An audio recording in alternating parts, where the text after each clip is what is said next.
Hey everybody, this is Chris from Food Truck Pastor. I am coming to you today from the cab of one of our trucks, not one of our food trucks, but it's one of our stock trucks, and it's a U-Haul, and it was made, I think, in the 80s, like me.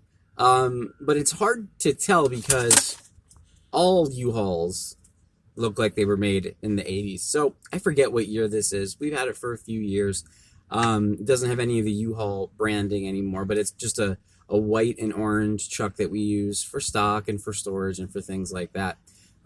We've had our food trucks for a couple of years now, and this is one of those vehicles that I'm in today that sometimes is stationary and is used sort of as a base of operations for dry storage, things that don't need to be refrigerated and things that you can do well in the cargo hold of a truck like this. I also happen to be sitting in the parking lot of a church at the moment, which is appropriate since my channel is called Food Truck Pastor.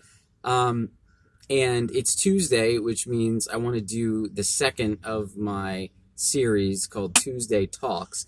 And last week I talked about triangulation and triangulation as a thing that's detrimental to the lives of our churches, detrimental to the lives of businesses, any kind of organization where people have to interact, families, you name it. Triangulation is something that kills communication, is something that kills morale and camaraderie, and it's something that can really, really hurt whatever organization that you find yourself dedicating your time and your talent and your resources to.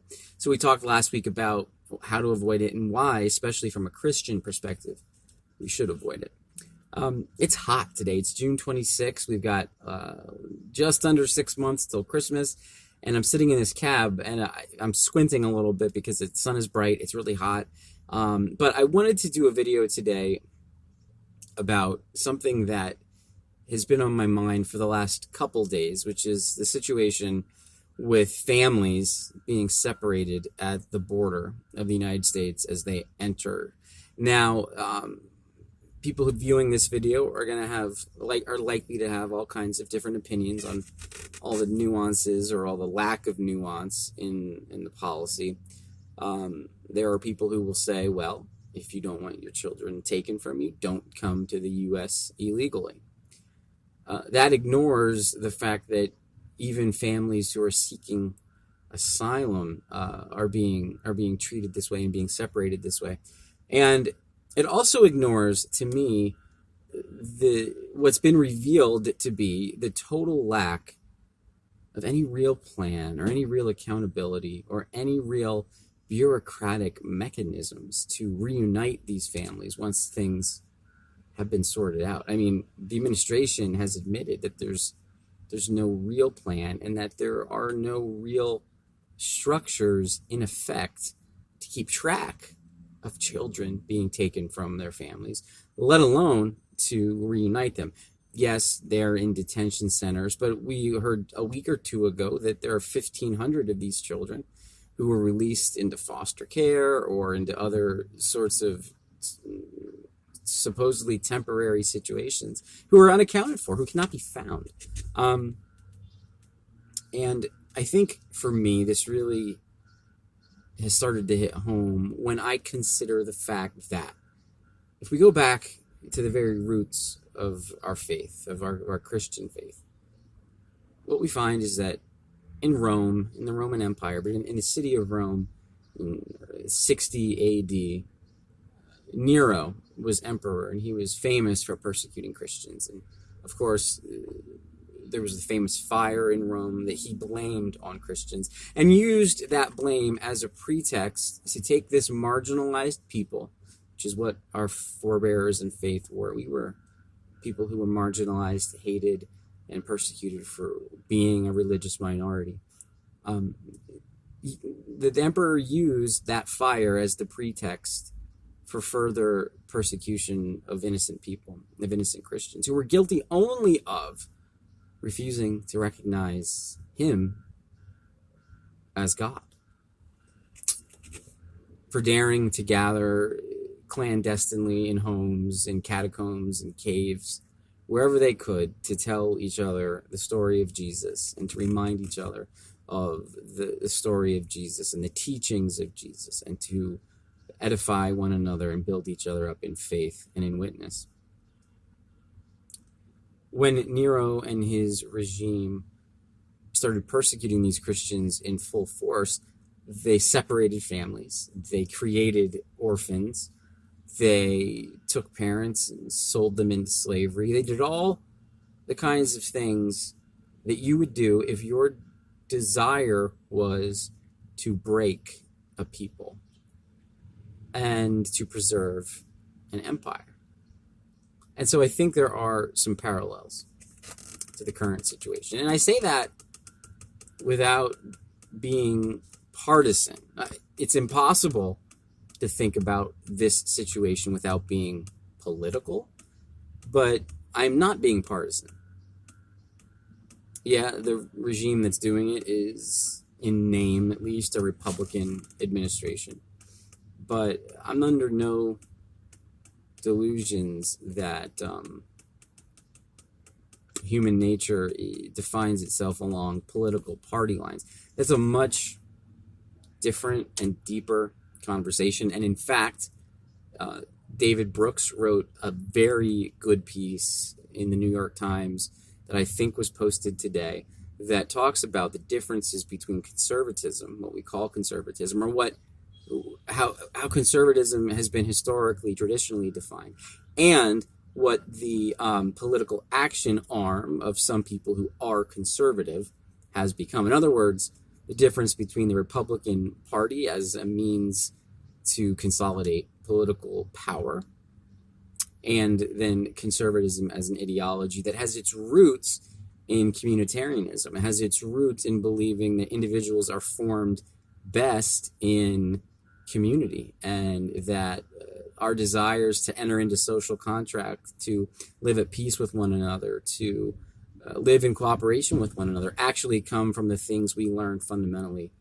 in family, or in faith communities, or in civic groups, or any other number of community organizations or community situations that teach us values and social mores that help us as free people use our freedom wisely.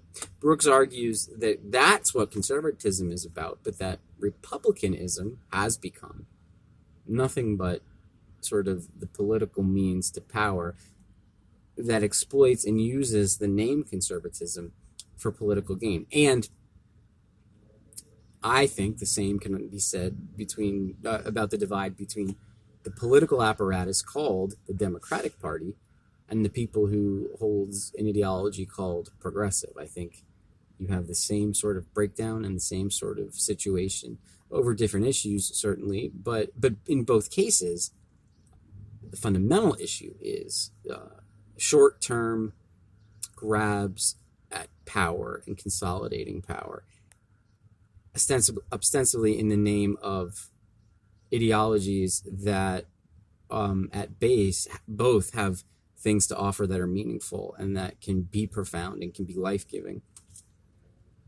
But that aside, the thing I really want to mention, I guess, is the story that I heard yesterday of a 5-year-old girl from Honduras, separated from her mother at the border. I believe this family were seeking asylum. These folks were seeking asylum. And the 5-year-old girl was separated from her mother and her family at the border. And the 5-year-old girl was sent, I guess, to a detention center. And then not long after was put into the foster system. And the story is, and it's a true story, the foster mother shared this with local media. I think it was in New York State. The girl, who was 5, was wearing pull-ups that her mother had put on her as they were traveling. And when it was time for her to settle in with her new foster situation, which is hopefully temporary, she said in Spanish that she couldn't take off her pull-ups because her mommy told her she needed to wear those. And this is a symbol, and this is a situation, and this is a reality for kids who are not yet abstract thinkers, who are clinging to any semblance of normalcy and any semblance of their family and their family life.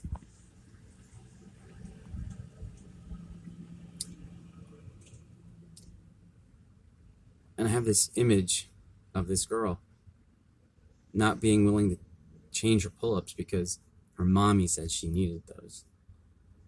And I don't know when she's going to see her mommy again. And I know it's not her fault. And I know that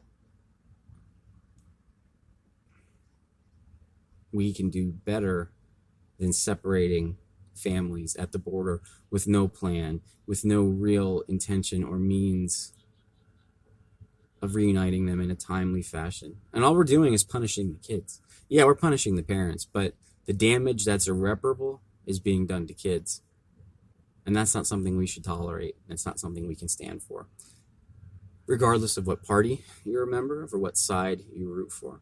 I guess I would ask that you would think about what's at the base of your own ideologies, be it conservative or be it progressive. And look across the aisle and realize that I don't think at the base of either ethic is a desire to see families torn apart who are seeking a better life for themselves and for the future generations. That's the Tuesday Talk. Please pray for the families. Please pray for the decision makers.